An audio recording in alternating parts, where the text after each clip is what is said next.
Okay, well, let's welcome Matt Parker here to the summit. Thanks a lot, Matt, for being here today. Thanks, Mario. It's always great to chat with you. It's always a pleasure to see you and an honor to be associated with you. Well, thank you. Thank you. It's great to talk to you. And, you're up in Seattle. You're doing well. And so it's great. So I'm looking forward to getting some of your knowledge. Well, we'll do our best here. We're always positive. Well, that's the way we need to be. Yeah. So like we talked about, so you're going to give me 3 tips on how to help my business. I could be a new agent. I could be an agent who's struggling. I could be an agent who's making, 100 and I want to earn 200. So I think you're the right person to kind of talk through this. So give me your first tip and then we'll kind of roll with this. Yeah, absolutely. I mean, there's a lot out there that people can do to grow their business, particularly in the leaner months, January and February of 2016. But I have a great agent that mentored me for a long time. And it's funny, he's told me for 15 years now, he's told me his secret is come to the office. I said, well, what do you mean by that? He means show up. Just show up every day. Just show up. Do something every day and you'll be successful. So I never really knew what he meant or what he was alluding to until after about 5 years of mimicking him. All of a sudden, we were doing really well together. And so one way I kind of tricked myself into always showing up is to make what I call a garden binder. And this is something that a lot of people have come into my office to ask me about. The management sometimes says, hey, go talk to Matt about this binder, this secret binder that he has. And it's nothing special. All it is it's a physical binder separated into sections of how frequently I should be communicating with people. And if I know someone's an imminent buyer, I'm going to put them in the very first section of this binder. That means I need to contact them almost on a daily basis to help them find a property or to close on a house. Well, of course, this first section is really obvious. What you would put in there is people that actively want to buy. But the real secret is what you have in the underlying layers. And these are like planting a garden that's going to pay you fruit into the future in the seasons when you need to eat. And so maybe there's someone that you know is not going to buy a house today, but if the right thing came up this week, they would probably buy it. They're going to go on the second tab. And so then there's a tab after that. And maybe this person is a prospective buyer and maybe they wouldn't buy something this week. Maybe they had some issues with their credit they had to figure out or something like that. This would be someone I'd put in the next tab of my garden, someone you might contact on a monthly basis. But magically, as you start to build this thing, you turn around and now you have, in 6 months, you have hundreds of people, hundreds of prospects in this binder that you can be contacting on a daily basis. So what I do, it's no secret. I have no paper in my office besides this binder. I'm completely electronic. I come in the morning, and between the hours of 9 and 11, I systematically go through the binder. And it keeps me coming to the office. It keeps me talking to people. And the goal of the whole thing is to move people from the back of the binder to the front of it so that first tab has anywhere from 0 to 15 people that will buy a property today if you did the right thing with them. And I think this is also a case of doing small things every day that are going to dictate success. And this is the secret to success in anything that you do is Kaizen, constant never-ending work and improvement that's going to lead to something. You don't have to win a championship every day, but if you can do small things every day that lead to success, I mean, look at yourself. Look at how many interviews you're doing. You're not doing 50 in one day. Over a series of time, you're going to get a lot of really quality people talking to you. And this is the same exact process that I'm talking about. Yeah, the thing I like about that is the fact that I know we have a lot of dead time as realtors where we're out and about. And you'll know, I mean, you're going to be married soon and you're going to have kids. We were talking about that. And part of my responsibility is, I have 2 daughters and I'm driving them here, driving them there. I'm at a Starbucks, a couple times a week.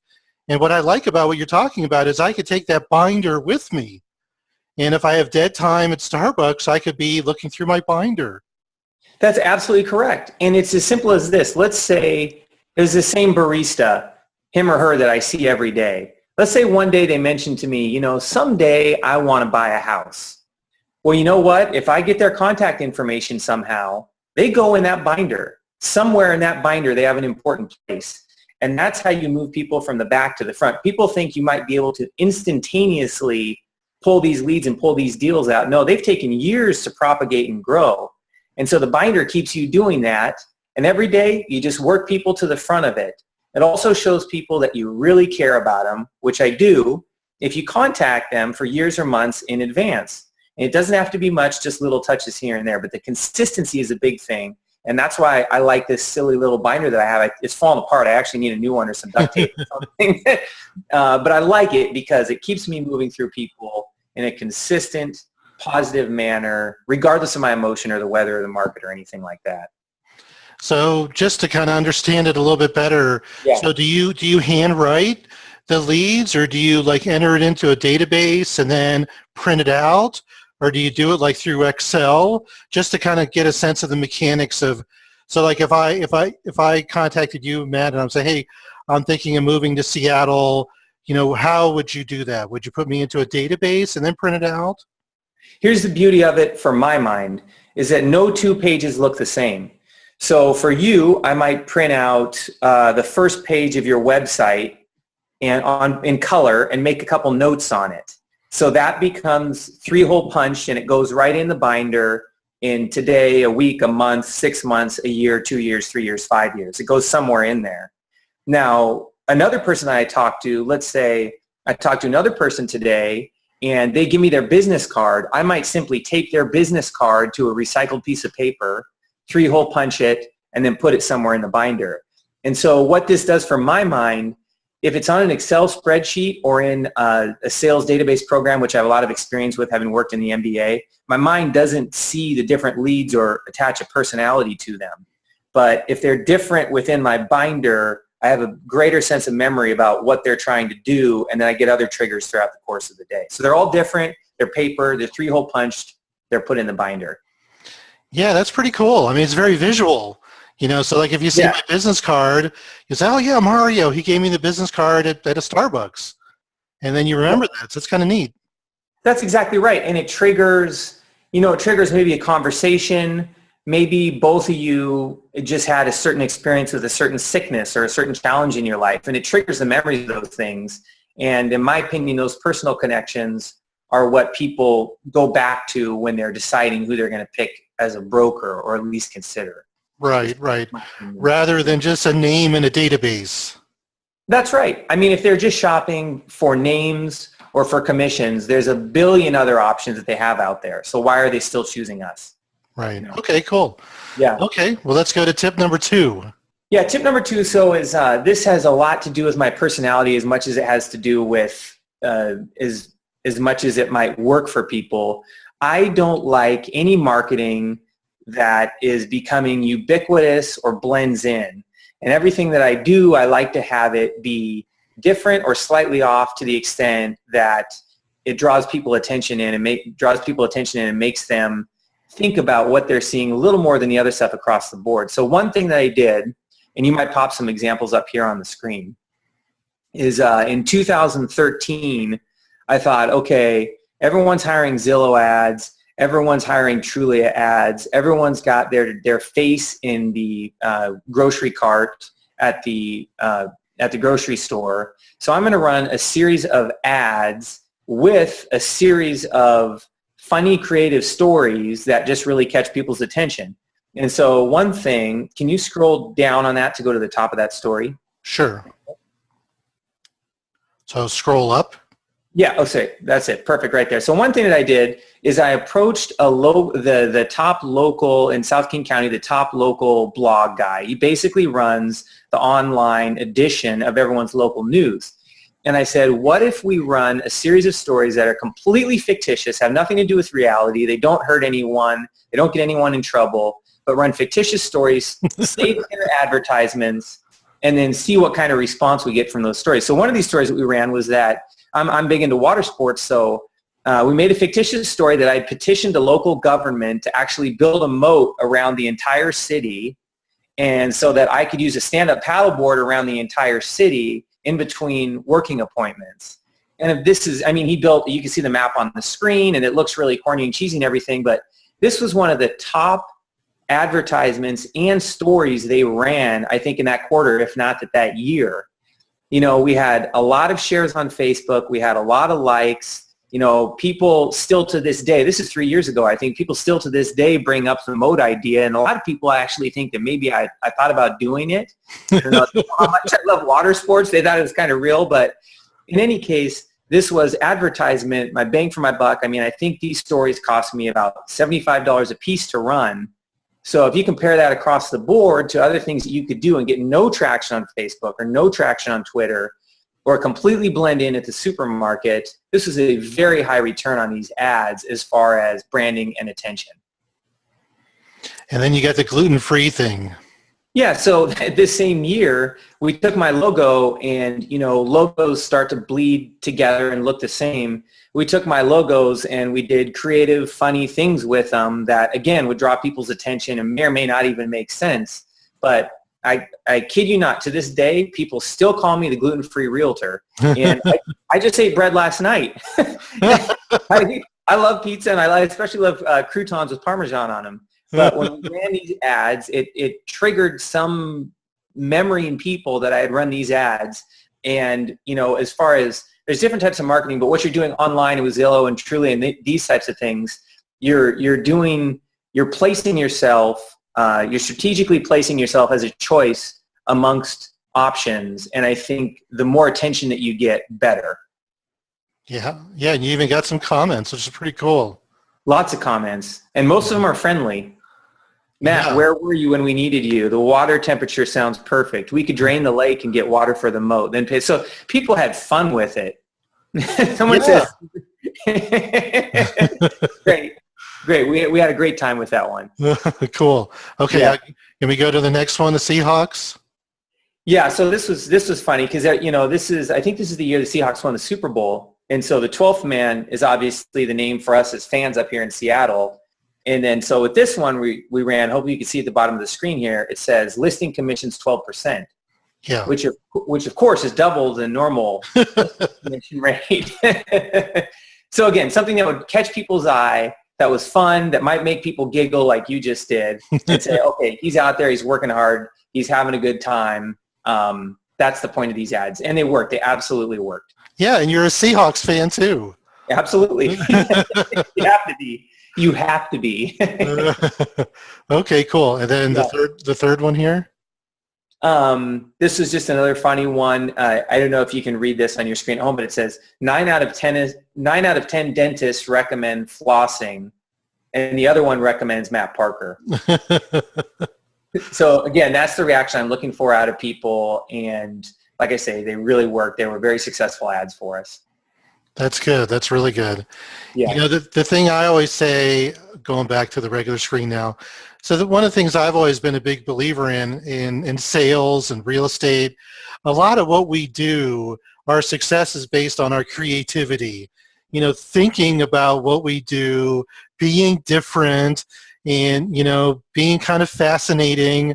And that's a great example of what you're doing, because it didn't cost you a lot of money to do it. No. It was just, you know, it's brain power. Yeah, and it was fun. It was fun, and it made people laugh, and it made people pay attention. And that's really the beauty of our job, which comes out a lot in the original version of your book, which I know you're working on subsequent version, is we're so lucky that we get to allow our personality to come out in our business. Because, you know, with corporate jobs, to some degree, you may or may not have that capacity. In a lot of corporate jobs, you want to take the personality out of everything. So I really celebrate the fact that we do have a personality, and that's a strong part of why we can be successful in our business. I think that's really cool. Yeah, and that's why people connect with you, because of your personality. Despite my personality.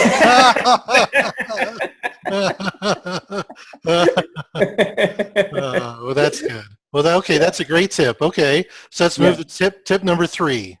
Yeah.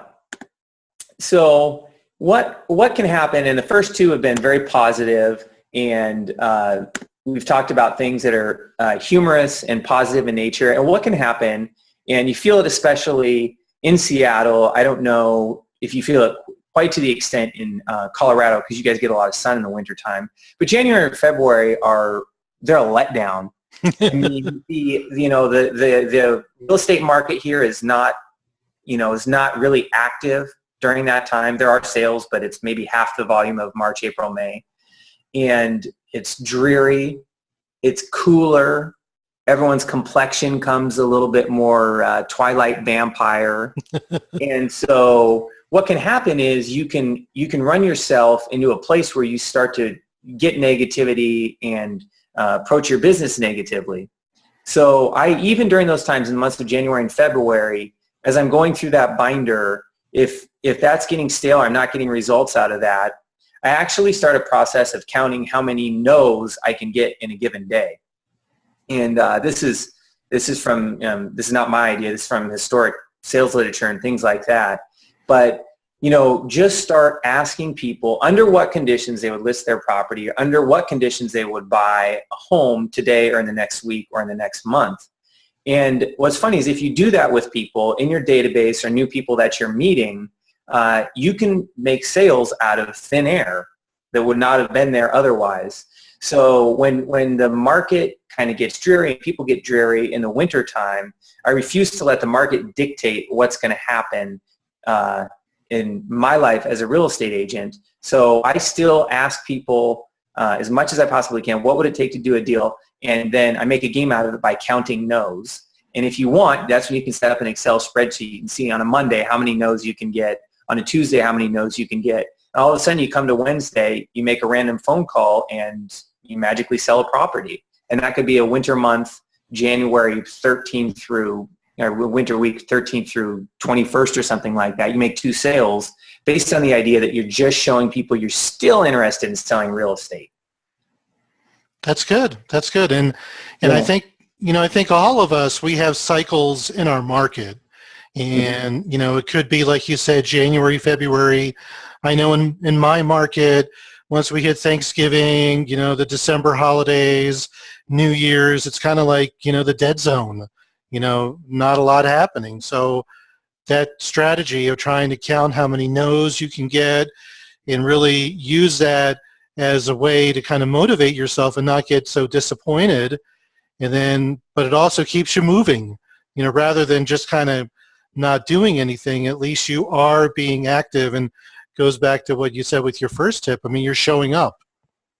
You're showing up. And the important thing, I think, this is in particular for new people to realize, is that when I was new, or that you are new, you still have to deal with a lot of no's and rejection. So you look at an agent in your office and you look up to them and you think, wow, look at all the business they're doing. That person is dealing with a huge amount of rejection, perhaps on multiples of the amount you're dealing with. So learning a positive way to frame rejection in your mind to keep you moving at some point has to be done for a sustainable sales career. And you know that better than anybody, having sold in 3 or 4 different industries successfully. Well, that's good. Okay, great. Yeah. Was there anything else? I have one more question. I got a bonus question I didn't mention. So, here we are. It's the middle of January 2016. So I want you to look back, last year, 2015, and let us know something that you're really proud of, an accomplishment, a goal that you reached. It could be personal, it could be business, whatever, but something where you kind of, you shake your fist and said, I did it. Yeah, that's a good one. I think I had in the spring of 2015, I had a really bad run of deals falling apart. In 1 week, I had 3 deals in total, probably 2 million plus in sales, just fall apart without any notice, bang, bang, bang. And then I think the week before I had 2 more deals fall apart. So in a matter of 2 weeks, all the sales that I had tried to create in the previous, month, plus or minus, just totally fell apart. And what can happen, and I think we probably can all be guilty of this, is you can start to feel the anxiety and the stress and the depression of the deals, and start to participate in that with the people whose deals are falling apart.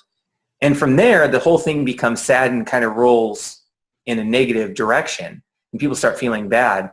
I think this year, 2015, last year, I just decided that I was going to be positive despite anything might happen to these deals. And it's amazing to me how quickly your customers rebound if you take them in that direction. And this is someone that's sold in various industries for 15 years at this point. You know, it's really important, and I was really proud of myself, even 10 years into the business, to say, you know, I'm just going to be positive. I'm going to lead these people to greener pastures, and they come right along with you. In many cases, they'll step ahead of you and be even more positive if you can bring humor and positivity to the table. So it was really cool for me to experience and feel that you can direct that positivity, even in the midst of what might be considered, you know, small business crises or something. Yeah, for a lot of us, it's the end of the world, right? You know, you mean, Oh, yeah. it can be debilitating. And I think what you're talking about, to manage your emotions and don't let your emotions kind of rule your behavior and your attitude. And you have to realize that, you know, deals are going to fall apart. It's a matter of how you deal with it, reassure your customers. And it looks like you're able to kind of work through that. I mean, losing $2 million worth of business in the span of 1 week, I mean, I might want to just go hide in my bed and never come out. Yeah, and you definitely have those nights, but how can the customer be positive if you're not going to? How can they feel good if you're not going to? I'm supposed to be a professional. I'm supposed to reserve my negative emotions in those cases. So that's my job, and that was maybe a step of maturity for me. That's great. That's great. Yeah. Yeah. Okay, well, that's it, Matt. You did awesome. Really good information, very helpful. And I'm so happy you were part of the summit. And, you know, you brought a lot to this today. So thank you so much. Mario, you're awesome. Anytime you want, I look forward to a lot more in 2016. Okay. Thanks a lot, Matt. Thanks.